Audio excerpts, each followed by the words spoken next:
Olá, queridos, Haris, Caia, Irene, Deus abençoe a todos vocês, Feliz Natal, espero que tenha sido tudo de bem ou tudo de bom para todos vocês, e a vocês que estão aí inscritos no nosso canal. Eu estou sabendo que tem gente que está assistindo as aulas, mas não está se inscrevendo. Gente, se inscrevam no meu canal, Adalberto Teles, conheça o nosso trabalho lá, no Instagram, também Adalberto Teles, sempre com 2 L's lá no Teles. Gente, para mim é uma alegria muito grande ter passado esse trimestre todinho junto com vocês. Que Deus abençoe a vida de vocês, que Deus os sustente, que 2024 venha ser de bênçãos, de conquistas e também de muita obra de Deus na vida de vocês. Não desprezem a obra de Deus, façam evangelismo, trabalhem em missões, em nome de Jesus. Gente, compartilhem, manda o link para as pessoas, sigam a gente lá, se inscrevam no nosso canal do YouTube, deixa o sininho lá ativo, e eu preciso que vocês curtam, vão lá, curtam, comente, porque aí o YouTube vai entender que é importante esse vídeo, essas aulas da Escola Dominical.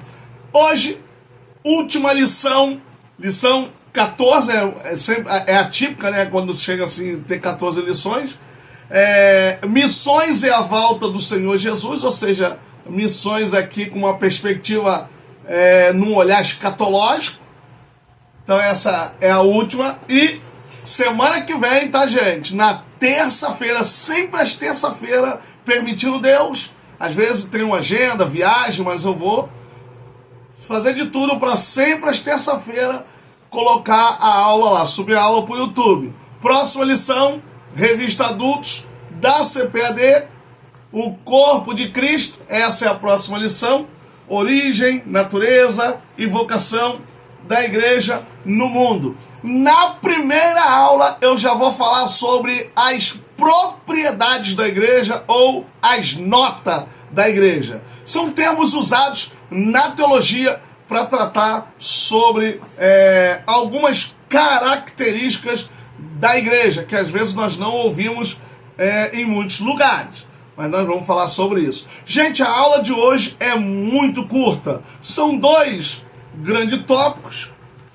2 grandes partes, e cada parte com 2 subtópicos. Então eu vou, além da introdução e da conclusão, eu vou fazer aqui o vídeo aula, não deve ficar também tão longo, que eu não vou ficar enrolando vocês aqui, que eu sou muito direto. Então a gente vai trabalhar essa revista dentro dessa perspectiva e também dentro da sua amplitude. Mais uma vez eu quero agradecer por vocês estarem aí nos honrando, estando conosco aí no canal. Que Deus abençoe a vida de vocês, mas passem para outras pessoas, vão lá, pede para se inscrever, pede para manter o sininho. Tá chegando a hora da gente trabalhar o grego e o Novo Testamento. Tá chegando, gente, não vai demorar não, tá certo assim? Então, estejam conosco, trabalhem conosco, que vai dar tudo certo. Agora vamos para a Revista Escola Dominical, lição número 14, missões e a volta do Senhor Jesus. O texto em classe é aquele clássico sermão profético que está em Mateus capítulo 24, versículo 3 ao versículo 14.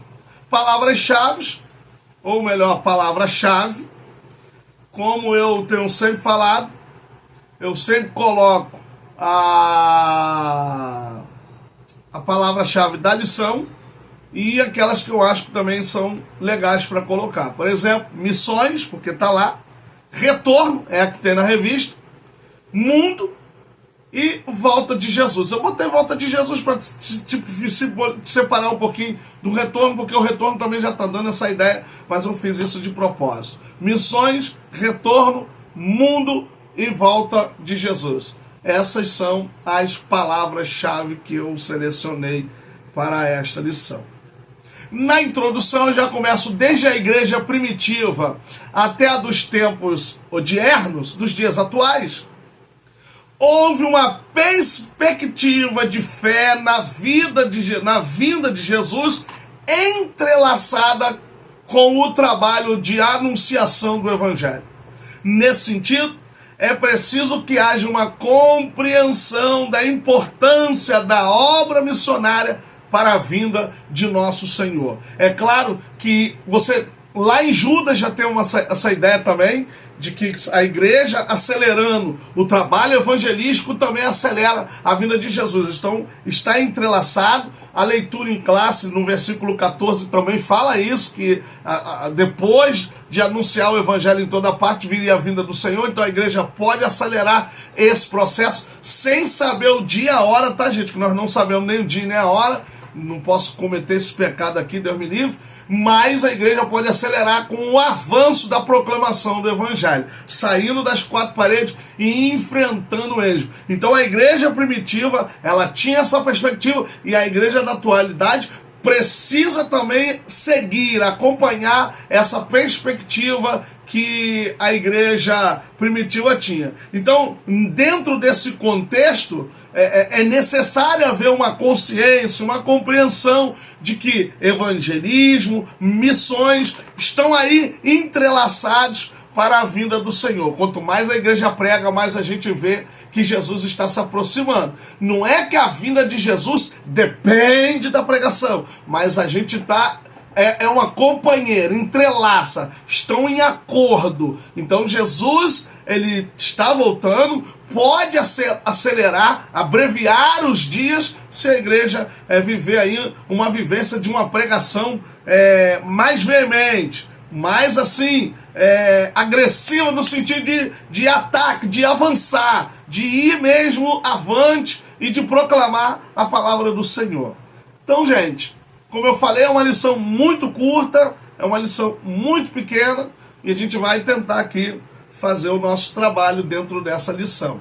O primeiro grande tópico, a primeira maior repartição, alcançando o mundo até que Cristo volte. Eu lembro muito daquele texto lá, anunciai até que ele venha, lá de 1 Coríntios, quando Paulo fala da celebração da ceia. Anunciai até que ele venha. A igreja precisa parar para continuar pregando a palavra do Senhor. Desculpa aqui, a igreja precisa continuar pregando, não desistir, mesmo que esteja num momento hostil, num ambiente hostil, mesmo que esteja numa situação perigosa, mas ela tem que continuar proclamando. Não desistir porque as pessoas não aceitam, não desistir porque as pessoas são duras de coração. Ezequiel pegou um povo assim. Não desistir porque a igreja demora a crescer, que a igreja não desenvolve. Continue avançando, continue proclamando até que ele venha.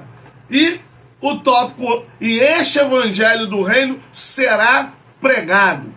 No que diz respeito à vinda de Jesus, ninguém será escusado, ou seja, ninguém será inocentado. Pois no âmbito da realidade de Deus, temos a revelação especial e a geral.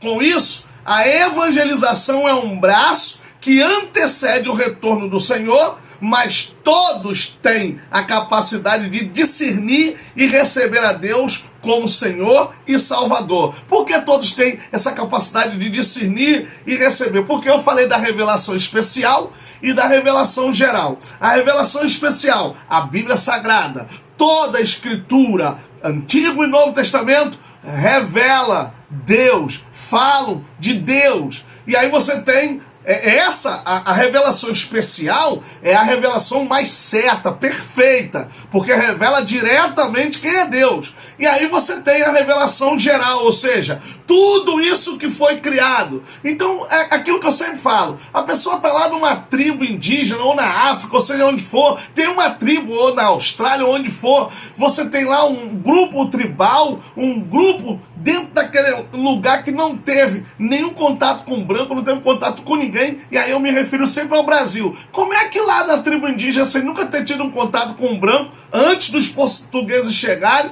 e aí você tem o pajé? Então você tem o cacique, que é o líder político, e o pajé, que é o líder religioso. E aí tem o Tupã, tem os deuses que eles têm, isso aqui eu estou falando com todo respeito, dentro de um contexto histórico, para vocês entenderem que quando eu digo que todos têm a capacidade de discernir, é porque se alguém olha para a natureza e diz que o sol é Deus, que a lua é Deus, que a estrela é Deus, então ela também teria a capacidade de dizer, não, eu acredito que alguém superior ou algo superior criou todas essas coisas. Por isso que eu coloquei, ninguém será escusado. Porque vai ter gente que não vai ouvir falar de Jesus, vai morrer e não vai ouvir falar de Jesus, como já deve ter tido, principalmente nessas tribos que não tiveram contato com Jesus, entende? Então, o evangelho já está praticamente nos 4 cantos da terra. Então é lógico que a gente vai entender o quê? Que Deus irá julgar a humanidade a partir da revelação especial e a partir da revelação geral. Porque se eu tenho capacidade de dizer que tal coisa é Deus, então também poderia dizer, não, existe algo além, existe algo maior. Claro, a gente sabe que tem o ateísmo, tem tudo isso. O que eu estou falando é que mesmo a pessoa que tem a capacidade de dizer não existe Deus, essa mesma pessoa também pode chegar à conclusão em dizer, não, Deus existe e não é nada disso e nem nada da criação. É alguém que é superior. E aí eu lembro de Atenas? Lá, vocês são muito supersticiosos, mas eu vejo no meio dos altares aí um altar ao Deus desconhecido. E aí vai Paulo, começa a proclamar, a anunciar e tal. Então, eu acredito sim que ninguém será escusado. Acredito que o evangelho do reino será pregado, ele precisa ser pregado, ele deve ser anunciado, mas ninguém também será escusado, diz Paulo nas suas cartas. A pregação do reino, gente, os evangelhos começam pregando sobre o reino. Basileia Tuteu, ou Basileia Tom Uranon, como é o caso do Evangelho de Mateus, no hebraico, Mulkat Adonai, no aramaico, Mulkat Adi Adonai. Então, é um reino que é pregado já com uma perspectiva veterotestamentária e agora com uma nova perspectiva em Jesus, que proclama o reino. João Batista proclama o reino. Então, os 4 evangelhos e Atos vão trabalhar a ideia do reino. As cartas de Paulo já vai focar no Cristo ressuscitado, no Cristo que venceu a morte, porque a fé da igreja vai se manter no Cristo que venceu a morte, porque se ele não ressuscitou, nossa fé é vã. Se ele não ressuscitou, nós também não ressuscitaremos. Então a fé da igreja agora se baseia na perspectiva do Cristo ressuscitado. Então esse primeiro tópico vai trabalhar essa ideia do reino, e o reino é pregado, é anunciado a partir dos evangelhos. Depois agora o reino vai ser transferido para o Cristo ressuscitado, que agora vai ser a proclamação e a fé da igreja. O segundo tópico, a urgência da tarefa. Gente, a Bíblia diz que por mais que alguns tenham como tardia a sua volta, Deus não tem como tardia, ele não está tardando. Ele nem tarda e nem falha. Então, não é tardia, desculpa aqui, gente. Não é tardia a vinda de Jesus. É claro que Jesus está chegando o tempo da plenitude do gentio. Tudo tem o seu tempo. Mas há uma urgência. Há uma necessidade de entender que Jesus pode voltar a qualquer momento. E a igreja precisa continuar pregando a palavra. Com o conhecimento da volta de Jesus, a igreja reconhece a sua urgência em anunciar a Cristo a todos os homens. Aí você tem a parábola dos talentos, das 10 virgens, e a importância do preparo da noiva ataviada para bodas do Cordeiro, sinalizam para a consciência que o povo de Deus precisa ter da urgência da pregação do Evangelho a todos os povos. O que a gente vai ter que apresentar diante de Deus? Os talentos, multiplicamos. Qual era o papel das 10 virgens? Também não tem essa ideia de estar preparada, de estar pronta.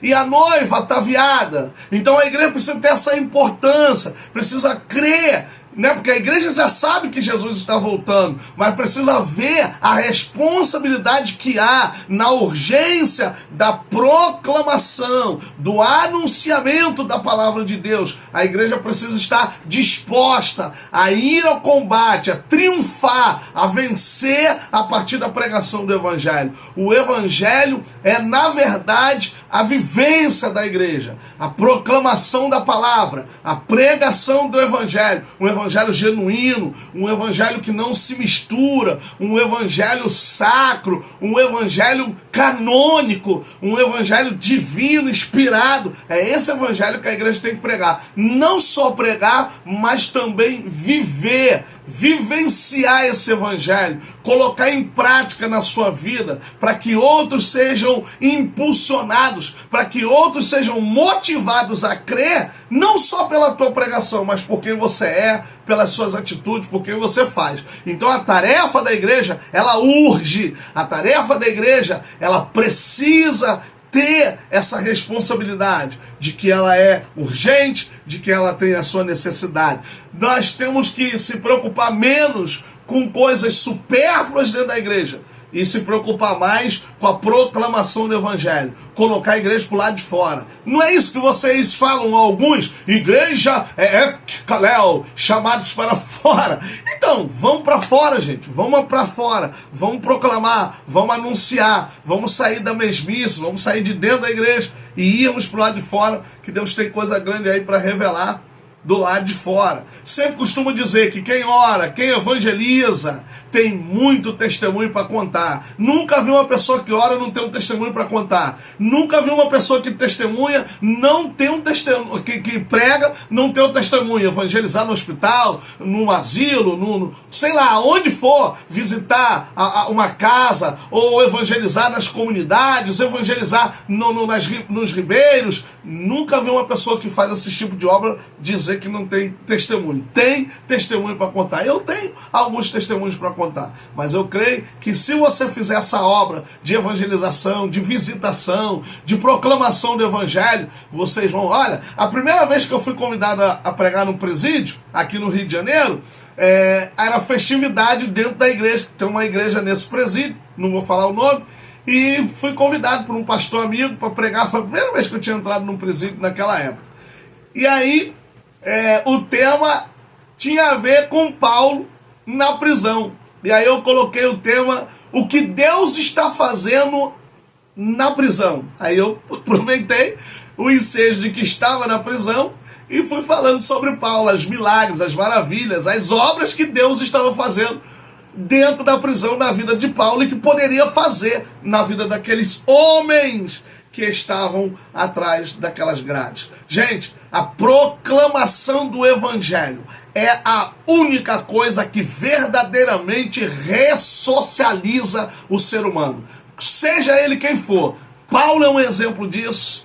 Muitos são exemplo disso. De ressocialização a partir da palavra de Deus. Inclusive eu tenho uma mensagem que o tema da mensagem é a igreja como agente transformador e ressocializador. A igreja tem esse poder de transformar e de ressocializar. Gente, a gente precisa crer nisso. Pessoas que não eram nada, não faziam nada, não tinham nada, hoje têm estudo, hoje estão trabalhando, hoje são honestas, hoje vivem suas vidas, são casados, têm filhos por causa do evangelho. Então a proclamação do evangelho, ela transforma, ela ressocializa, ela muda a vida de qualquer ser humano.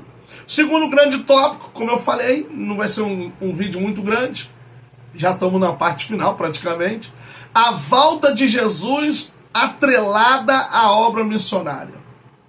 A relação da volta de Jesus e missões. A evangelização e a obra missionária devem ter um olhar para o presente e para o futuro. Pois o retorno de Jesus está entrelaçado ao desenvolvimento da proclamação do evangelho. Quanto mais a igreja prega, mais ela aproxima a vinda dele, a vinda de Jesus.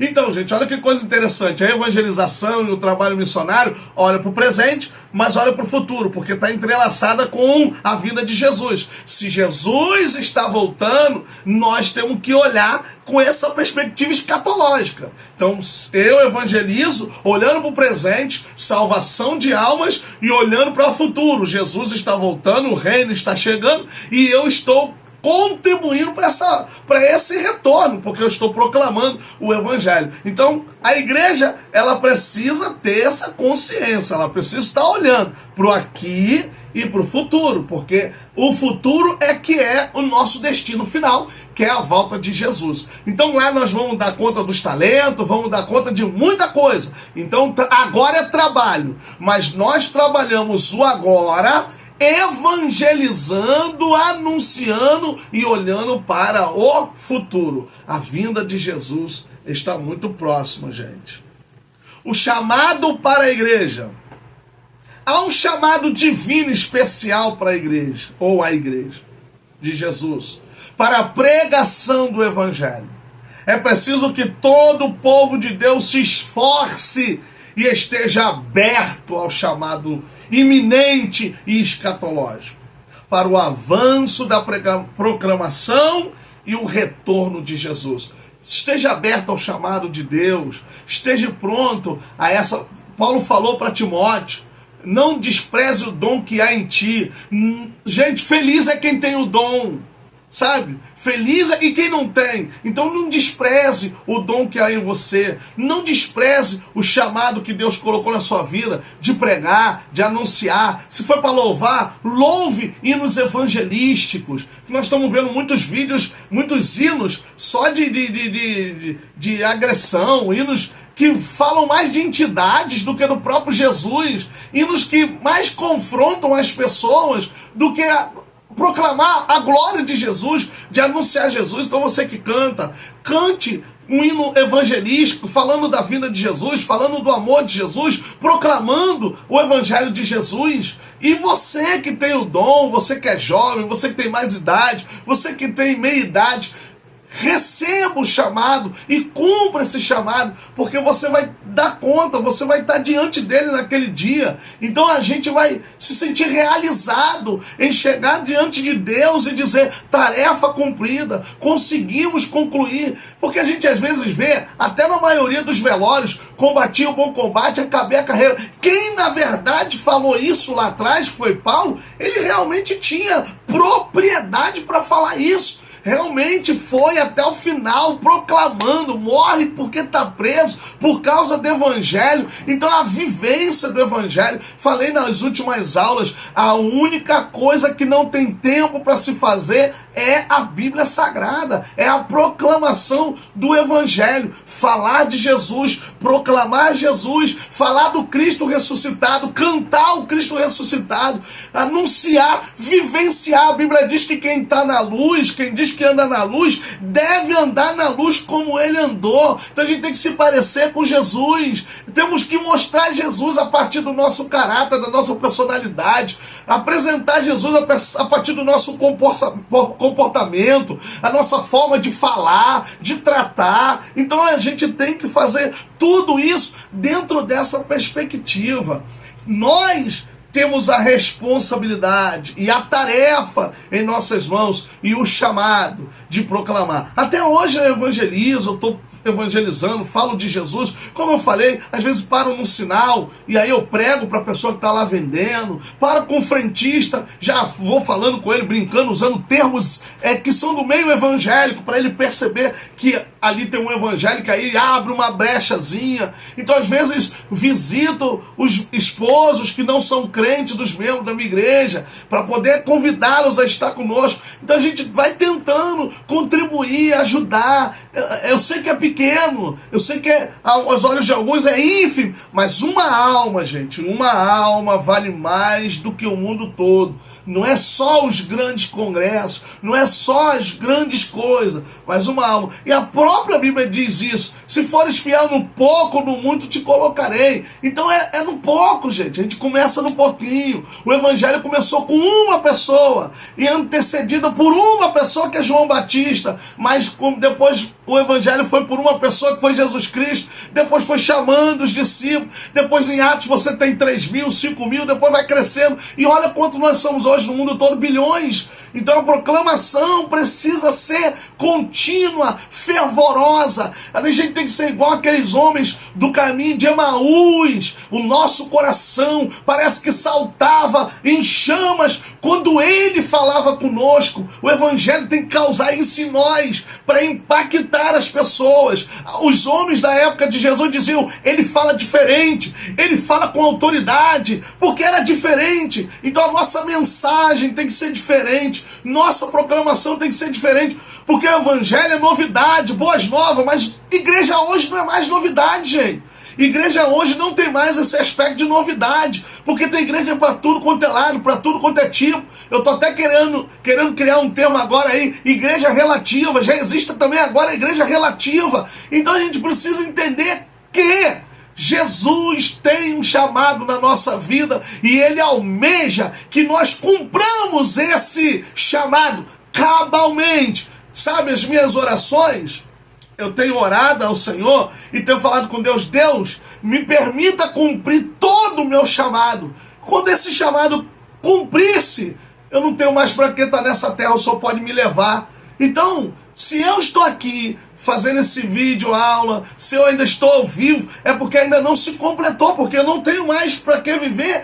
se o chamado de Deus cumpriu na minha vida. Então, se eu realmente chegar até o final, Deus tem toda a liberdade de me tirar dessa terra, mas a proclamação do evangelho precisa ser até o final da minha vida. Eu preciso proclamar, eu preciso anunciar, eu preciso transmitir a palavra do Senhor. Gente, fiquem com essa orientação dentro desse tópico.